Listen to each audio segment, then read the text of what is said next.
Hey guys, it's Brandon Miniman from PocketNow.com, and today we're unboxing the Apple Newton MessagePad 2100.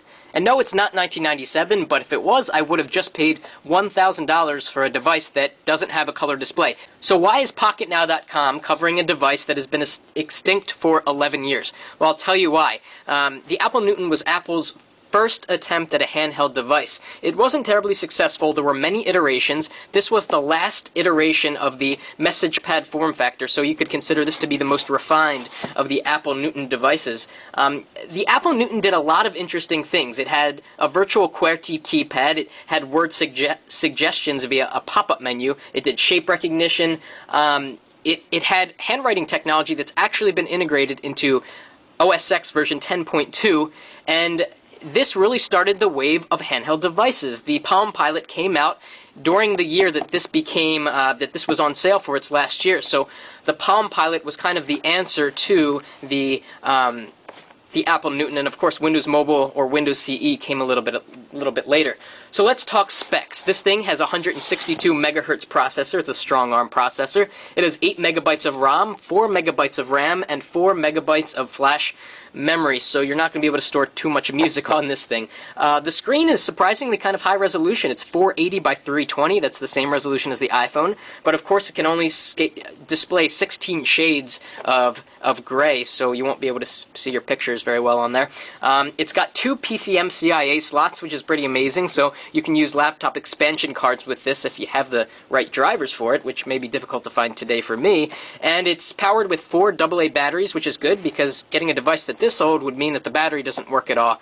But I can just pop in 4 AA batteries. Okay, let's get to the unboxing, and obviously this is a used device. I do not have a time machine, but it should be in good condition, so let's unbox it now.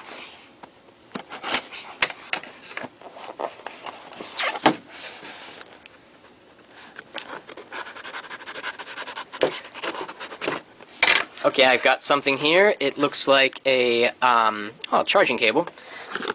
And I'm sure this isn't the original packaging.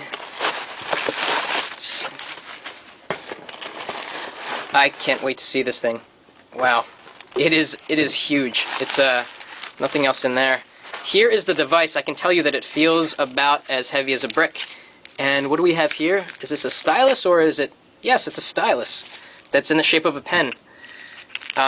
Let's see, it's a non-collapsible stylus. Just kidding. Obviously, it's not going to be collapsible. So let's actually open the packaging here without scratching the screen, hopefully.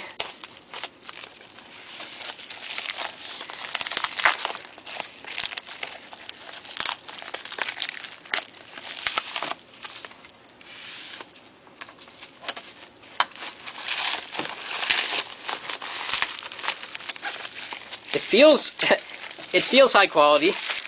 Maybe that's because it's actually quite heavy.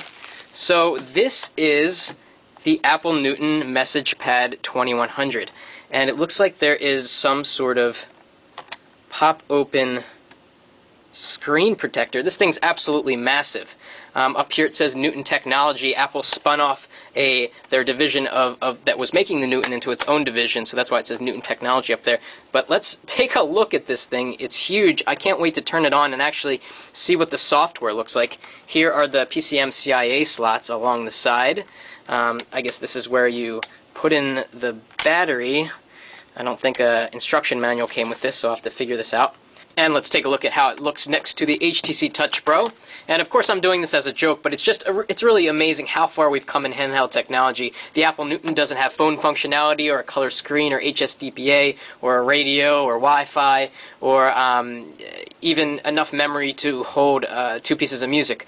And so the reason that PocketNow.com is covering a device that is 11 years old is because it's going to be an interesting and fascinating comparison on how far we've come in handheld devices and where we kind of all started back in the 90s with this idea of a personal mobile computer that you could take anywhere with you. And I think this is just going to be a really interesting experiment. So a lot more to come.